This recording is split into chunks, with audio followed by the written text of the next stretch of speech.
a gente fala sobre sedentarismo. Um terço dos brasileiros não faz exercício físico, o que impõe riscos ao coração e à saúde do corpo. A gente conversa sobre esse tema agora com o médico do IMC, do Instituto de Moléstias Cardiovasculares, especialista em medicina do esporte e do exercício, doutor Adriano Frois. Doutor, muito obrigado pela participação. Seja muito bem-vindo aqui no Panorama TVC. Matheus, eu que agradeço a oportunidade.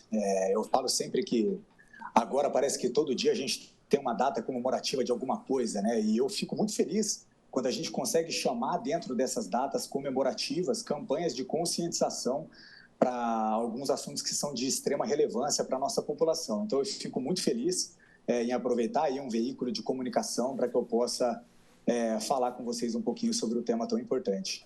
O Adriano, dia 10 de março é o Dia Mundial do Combate ao Sedentarismo. Tecnicamente, existe uma definição do que é ser sedentário, alguma classificação para isso? Como é que eu identifico se eu estou ou sou sedentário? Existe sim, Matheus. Primeiramente, quando a gente fala sobre sedentarismo, né? E eu, graças a Deus, tenho a oportunidade de falar um pouquinho sobre isso. O ato de ser sedentário em si foi algo extremamente relevante para a nossa civilização, né? A partir do momento que o homem pôde se assentar em um território, cultivar a terra, como é que a gente chama? Domesticar animais e poder, de certa forma, construir a civilização que nós vemos hoje, faz com que o homem tivesse um grande passo na civilização e um grande passo na evolução. O maior problema de tudo isso é o que o mundo moderno fez com esse estilo de vida, né? Hoje em dia, quanto mais a gente tem as possibilidades e acervos do ponto de vista tecnológico, isso faz com que aumente demais o número que a gente passa, horas que a gente passa do nosso dia, minutos em posição, em condições inativas, horas do nosso dia sentado, enfim. Então, o que o mundo moderno trouxe para esse estilo de vida faz com que a gente tenha hoje circunstâncias que andam de mãos dadas com uma infinidade de doenças, né? Entre elas a obesidade, doenças cardiovasculares, enfim. O que a Organização Mundial de Saúde preconizava há um certo tempo atrás era que o indivíduo deveria, para sair da condição de sedentarismo, se exercitar por pelo menos 150 minutos por semana.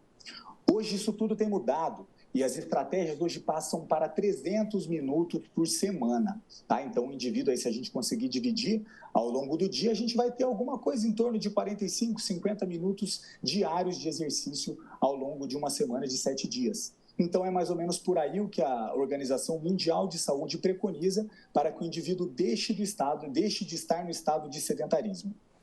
A gente está com um dado aqui que cerca de um terço dos brasileiros não faz exercício físico. É um número bastante alto. E aí eu pergunto, por que a gente tem que combater o sedentarismo? Quais as doenças, quais os males que andam junto com essa atitude, às vezes preguiçosa do dia a dia? Onde é que o nosso corpo vai padecer mais? E é exatamente sobre esse termo, né, que eu gostaria de falar, né? No dia 4 de março, nós comemoramos o Dia do Combate à Obesidade. E o estado de vida sedentário, ele é um dos fatores de risco para que a gente venha a desenvolver a obesidade. E a obesidade hoje, durante muito tempo, né, a obesidade ela foi vítima não apenas de banalizações dentro da medicina e dentro de um contexto social.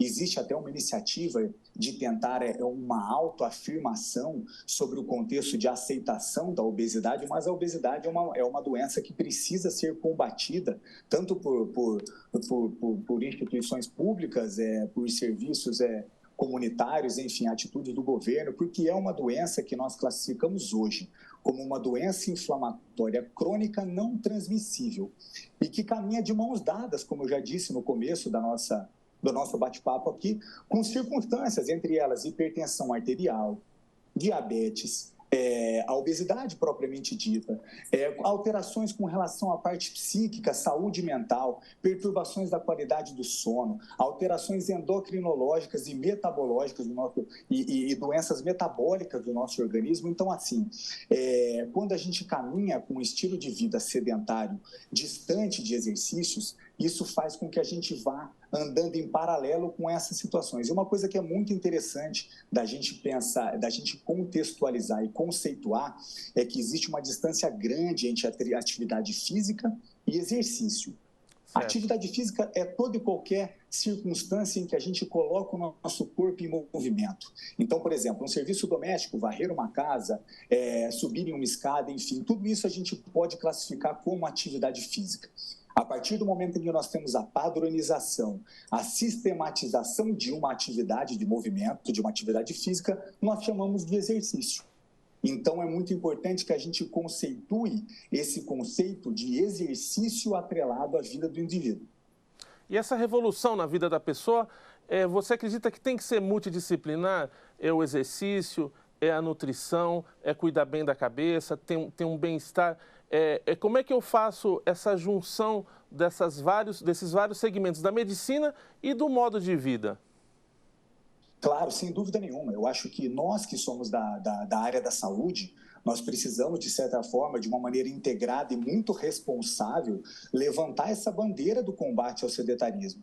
Seja o médico, o educador físico, o nutricionista, o fisioterapeuta, quem trabalha com o paciente precisa incentivar e ser um incentivador de prática de escolhas inteligentes. Quando a gente diz em escolhas inteligentes, elas variam muito além do que o estilo de vida, cardápio, vida social, enfim.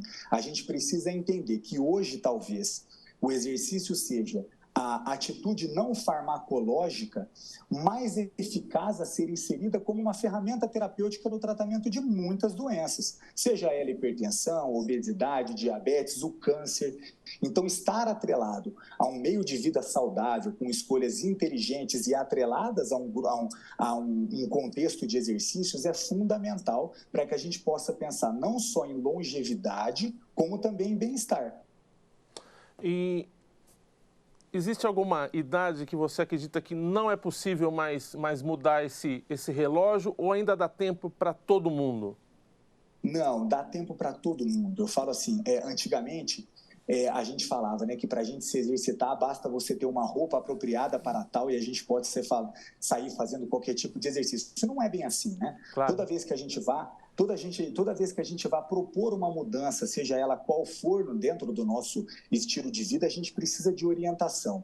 Mas é sim, a gente hoje a gente precisa motivar as nossas crianças e a gente precisa atender de uma maneira, abraçar a nossa população que vem aí adentrando a terceira idade e buscar cada vez mais. Toda vez que a gente induz uma modificação de vida atrelada a exercício, escolhas saudáveis do ponto de vista de alimentação e se distancia do contexto da obesidade, do sedentarismo, a gente tem a capacidade de aumentar a sobrevida dessa pessoa em até 12 anos. Então, é aquela pergunta que eu faço, independente da idade, por que não a gente pensar em aumentar a nossa sobrevida por pelo menos 10, 12 anos, né? Então, também, para um pai, também é uma bela herança para deixar para o filho, é um belo legado ele incentivar desde cedo essa criança a ter uma vida ativa e esportiva, né? Sem dúvida nenhuma, e isso é algo fundamental, né, por exemplo, porque a gente sabe que os nossos filhos, eles se espelham muito nas atitudes dos pais, né? E se a gente cria uma criança hoje dentro de um contexto onde as variáveis são atreladas a escolhas saudáveis, de uma maneira quase que fisiológica, a criança vai captando essas informações e vai assimilando esses conceitos também. Então, isso faz com que a gente atue de uma maneira precoce na gênese de muitas doenças que podem até ter um contexto genético, mas que a modificação que a gente impõe no meio dessa criança faz com que ele se distancie de uma doença, por exemplo. Entendi. Adriano, explica para mim, me chamou bastante atenção a sua especialidade, medicina do esporte e do exercício. Explica para o pessoal de casa o que abarca esse ramo da medicina. Maravilha. Primeiramente, Matheus, só fazendo uma pequena correção, né? Sim. Eu sou um médico anestesiologista. Perfeito. E sou pós-graduado em medicina do esporte e do exercício porque eu tenho um elo de ligação com o exercício praticamente desde que eu nasci. O meu pai era educador físico, enfim, eu sempre tive muito acesso ao esporte, mas eu tive um determinado momento da minha vida, um período em que eu me abandonei. Coincidiu com o meu final da faculdade de medicina, o início da minha jornada de trabalho, e eu venho de uma história aí, de uma guerra e de uma luta contra todas essas variáveis, obesidade, sedentarismo, enfim, eu presidei vivenciei tudo isso. E eu senti em um determinado momento uma carência muito grande dentro da minha faculdade de medicina de ter um assunto esporte envolvido, a saúde do paciente atleta envolvido na minha formação. E foi por isso que eu me pós-graduei. Então, a medicina do esporte e do exercício hoje, ao contrário do que muita gente pensa, que o médico do esporte cuida única e exclusivamente da saúde do paciente atleta, não é isso. A gente, como medicina do esporte e do exercício, a gente precisa ter a capacidade de integrar as especialidades médicas que existem hoje, seja ela cardiologia, endocrinologia, pneumologia, ortopedia, tentando trazer um elo de ligação dessas especialidades com o exercício, para que a gente possa propor opções terapêuticas e para a gente possa fornecer ferramentas para o nosso paciente, para que ele possa ter, sim, uma harmonia com o exercício e viver através dele. Então, a medicina do esporte e do exercício é muito isso. Eu vejo muito a medicina do esporte e do exercício como mais uma medicina que atua na prevenção, Perfeito, na reabilitação e no tratamento, do que simplesmente no cuidado de um paciente atleta. para a gente encerrar nosso papo, eu sei que você hoje vai ter um dia comprido de atendimentos e de consultas. Adriano, na sua percepção pessoal de médico, a gente valoriza muito o corpo no sentido do exercício, de mostrar um corpo sarado, esse tipo de coisa. E às vezes também a pessoa fala, mas eu sou magro, eu não tenho problema nenhum. As pessoas magras também podem ter problemas, não é? Também precisam se exercitar. Sem dúvida nenhuma. Hoje em dia, se a gente tem graduações, né, da gente poder contextualizar situações como obesidade, e a gente percebe que pessoas que caminham no sentido oposto ao contexto da obesidade, e que a gente tem uma variável, né, chamada IMC, que é Índice de Massa Sim. Corpórea, que é uma variável numérica em que a gente gradua diversos graus, tanto o indivíduo sobrepesado quanto obeso, quanto o indivíduo demasiado emagrecido e desnutrido. E a gente percebe que o caminho, quando a gente tem um IMC baixo demais, que caminha para a desnutrição, por exemplo, é tão prejudicial quanto Perfeito. o caminho que caminha para a obesidade. Então, estar aliado ao exercício é saudável para ambas as pontas da corda.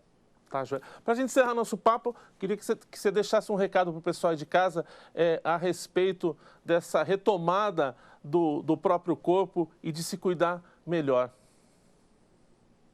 O recado que eu dou é muito simples. Eu acho que quando a maioria das pessoas que me procuram e que buscam sair dessa condição de sedentarismo, Matheus, a pergunta que sempre acontece é falar assim, mas eu não gosto de nada, o que eu vou fazer? A gente sempre tem alguma coisa que a gente gosta de fazer. Eu, por exemplo, atendi uma paciente algumas semanas atrás que ela gosta de dançar. Então eu falei para ela, dança. Procura colocar o seu corpo em movimento de alguma maneira. Se você gosta de caminhar, caminhe. Se você gosta de jogar bola, jogue futebol. Mas faça de uma maneira responsável. Procure a ajuda de um profissional que possa ter inteligência de programar um treinamento correto para você evitar um número demasiado de lições e fuja do que está no esporte da moda. Vá para aquilo que você gosta, porque aí sim a gente vai ter um elo de ligação duradouro com o exercício. E isso vai se manter por muitos anos. Eu agradeço a participação do médico Dr. Adriano Frois, que falou aqui para a gente sobre os perigos do sedentarismo.